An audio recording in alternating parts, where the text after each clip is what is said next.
Good evening, afternoon, or morning. Movie Cat is at the microphone. Today I will tell you a story in which violence in adolescence triggered the emergence of a second opposite-sex personality. For your attention, and Noir Detective from 1994. Color of Night. Hi, I'm Rose. Hi, Rose. Dear friends, thank you for supporting this channel, liking, commenting and subscribing. New York, USA, a girl in a green dress visits the office of behaviorist psychotherapist Bill Capa. She looks out the window and says she hates her own reflection. Suddenly, she runs and jumps out of the 30th floor window and crashes on the sidewalk. Frightened Bill sees the crash site and a lot of blood around the bright green dress. He experiences a severe shock, the side effect of which is color blindness. Now Bill cannot see the red color. He can no longer walk, and in order to recover from such a shock, he flies to Los Angeles to visit his old friend and colleague, Bob, with whom he studied together. Bob conducts a group psychotherapy session in the evening and invites Bill, because he could use another professional opinion. In the room, Bill sees 5 therapy participants. Sandra is an attractive and bright woman of about 40 years old, suffering from kleptomania and nymphomania. She is exclusively interested in older and rich men, at the expense of whom Sandra enjoys her life. Casey is an artist whose hobbies are paid for by his wealthy father. Casey loves it when women dominate him. Buck is an elderly man who is constantly visited by suicidal thoughts, because he lost his wife and daughter. However, he cannot say exactly how this happened.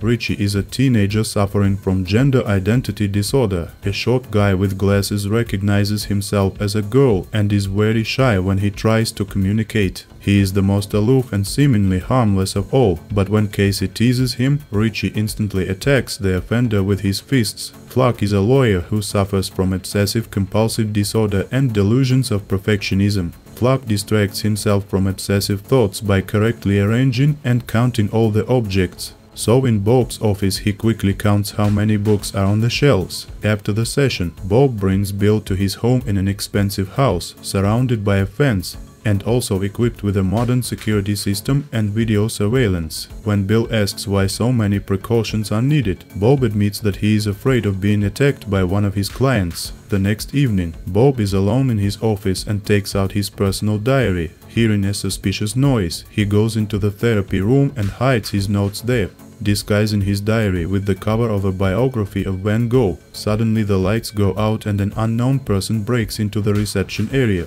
and then stabs Bob numerous times. Later, a depressed Bill is interviewed at the police station by Lieutenant Martinez, but the psychologist has only been in Los Angeles for a few days and he can do almost nothing to help the police. Martinez also considers him a suspect but cannot prove it, so Bill returns home to Bob.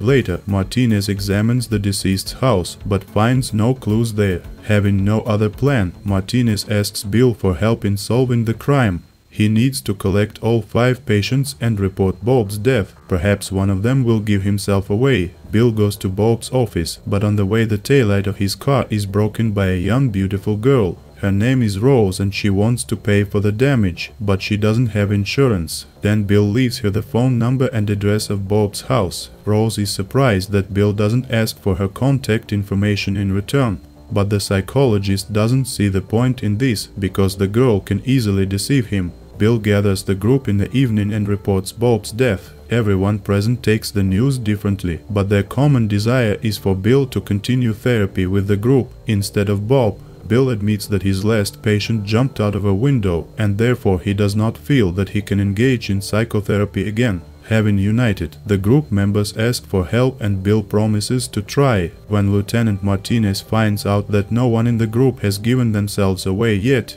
he advises Bill to return to New York. But the psychologist can no longer do it because he promised the group his help. Martinez does not want to be held responsible for Bill's death, because the potential killer, according to the police, is one of the group members. Later, Rose comes to Bill's house to compensate for the broken headlight, but Bill refuses the money and instead suggests they have dinner together. During the conversation, Rose easily guesses that Bill is a psychoanalyst, and after dinner she kisses him passionately. Suddenly Rose says that she needs to leave, and she won't give her phone number again, because she likes to appear unexpectedly.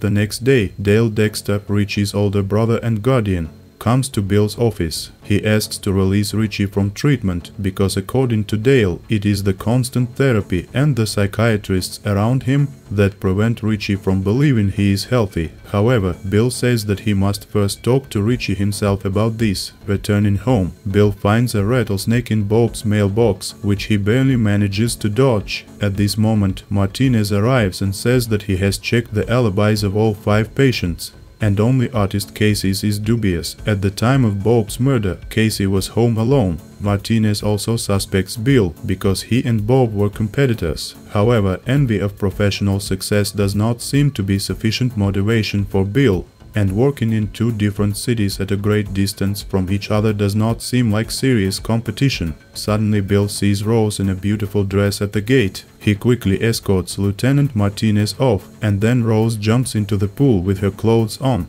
to later have sex there. Bill comes to Sandra's house and asks to tell her something about Richie and his past. Sandra considers him a sweet child who was bullied in his early youth, and his older brother Dale as a dangerous man who completely controls Richie's life. The next day, Bill visits the archives and learns that before Bob, Richie was treated by Dr. Niedermeyer. Bill wants to meet him to find out more, but his wife says that Dr. Niedermeyer has died, and then she becomes hysterical and sends Bill away, threatening to call the police.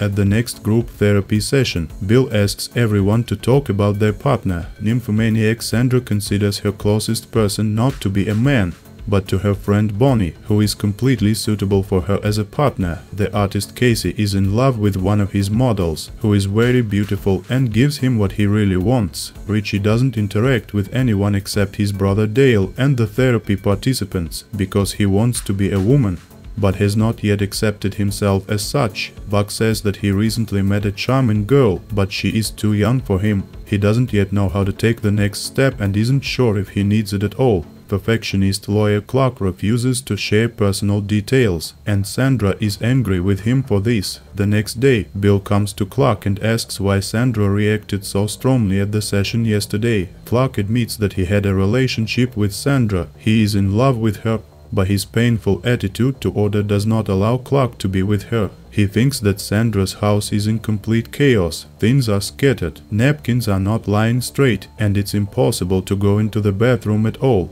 However, his current girlfriend is so neat that she even considers Clark a slob. They sometimes spend evenings at his house, and after she leaves, everything remains in its place. Bill at the moment knows absolutely nothing only about the elderly Buck, so in the evening the psychologist goes to see him. Buck points a gun at Bill, and then, recognizing the psychologist's face, hides it. Buck admits that he has hated guns since the day his wife and daughter died. He was driving with his family in a car through a disadvantaged area and stopped to give some man a ride. Suddenly, the car was surrounded by criminals and they started shooting. Only Buck survived. At night, Bill returns home and sees the gate open, and in the kitchen he finds a half-naked Rose preparing dinner. Bill tries to find out how she turned off the alarm, and then wants to explain that she needs to be more responsible, especially when people are being killed around. But Rose just smiles and leads the psychologist to the bedroom. In the morning, Bill meets with Martinez's assistant and learns in secret that Buck was a police officer, Martinez's partner. One day Buck found out that his wife was sleeping with Martinez, and 2 days later she was shot by unknown assailants. The police conducted an internal investigation, as a result of which Martinez barely kept his job. Buck retired, and the killers were never found. Bill arrives at the artist Casey's studio, where he sees a suspended body and a lot of grey liquid under it. Bill focuses and realizes that the entire floor is covered in blood, and Casey is tied up and killed just recently. In all the paintings he made, faces were cut out. In the evening, Sandra spends time with her best friend, whom she calls Bonnie. Together they come to Sandra's home, where Bonnie encourages her to be intimate. But at some point they stop when Bonnie admits that everyone she loves is dying. In the morning, Rose comes to Bill and together they sunbathe by the pool. Bill admits that one of his patients was killed yesterday and then heads to the shower. From the second floor, he sees Rose looking for something in the photo album of the late Bob. Bill asks her about it, but Rose drops the album and runs to her car. Bill tries to catch up with her, but all he can do is write down her car number. At the therapy session that evening, Clark says that there is a book missing from the shelf today, and then he blames the kleptomaniac Sandra for its disappearance. She admits that she took a biography of Van Gogh but did not even open the book. Under the cover, Bill finds Bob's diary, where the psychologist wrote in detail about all his patients, and also mentioned the threat to his life. Suddenly, among the pages, Bill finds a photo of Rose, which Bob signed as a sociopathic chameleon who needs isolation so as not to lose her real personality. Bill shows the photo to those present, which shocks Sandra. After all, it is her friend Bonnie, but does not agree. The photo is of his young friend, and Clark insists that it is this girl who comes to him in the evenings. While the three of them are arguing, Richie picks up a photo of Rose from the floor and stares at it, then gets up and runs away. Later, Bill gives Rose's car number to Martinez's assistant and asks for help finding the owner. Then Bill again comes to the widow of Niedermeyer, Richie's former psychiatrist,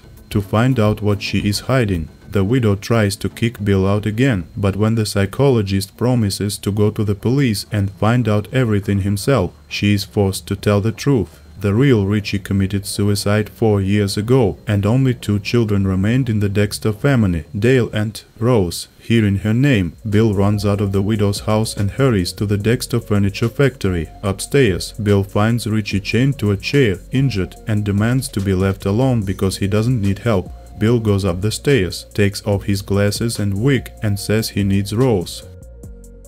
Richie's face changes, and now Bill hears the voice of Rose, who tells what happened to the real Richie. He was raped by his older brother Dale, and when Richie ended up seeing psychiatrist Niedermeyer because of this, the doctor, instead of helping him, also began to force him to have sex. After this, Richie committed suicide, and his older brother Dale began forcing her, Rose, to dress up as a guy and replace Richie. Dale beat her and raped her all the time, so gradually Rose was supplanted by the intimidated personality of Richie, and then, in order to at least sometimes fully interact with society, the personality of the self-confident Bonnie appeared. Bill removes the nails from her hands, ordering Richie to disappear forever, as a result of which the real person wins and Rose hugs Bill. Then together they go down to the exit. Suddenly, Dale appears around the corner armed with a pneumatic hammer and shoots, nailing one of Bill's hands to the wall. Suddenly, Lieutenant Martinez appears, to whom the assistant reported that Bill was looking for Rose. However, the policeman loses his vigilance for a moment and Dale nails him to the wall with several nails at once. Bill frees his hand and tries to escape with Rose, but Dale throws a cabinet on top of him and picks up a drill. Dale says that he is tired of psychotherapists who constantly interfere in his life, because it is their fault that Rose developed the personality of a confident Bonnie, which is why Rose is no longer completely under his control. Suddenly Bonnie appears from behind and, ignoring Dale's threats and then his pleas, shoots a nail into his head. A sudden, acute feeling of guilt returns to Rose's personality and she shoots herself in the head with a pneumatic hammer, but there are no more nails there. Then Rose runs to the roof to throw herself off, but Bill catches up with her, holds her hand and convinces her that he can help. Back on the roof, they hug each other and Bill notices that the lantern light is red. Thank you for watching. Now I'm looking for your favorite genre, so if you like the retelling of the psychological thriller Color of Night, please write about it in the comments. This will help me select similar films for future retellings.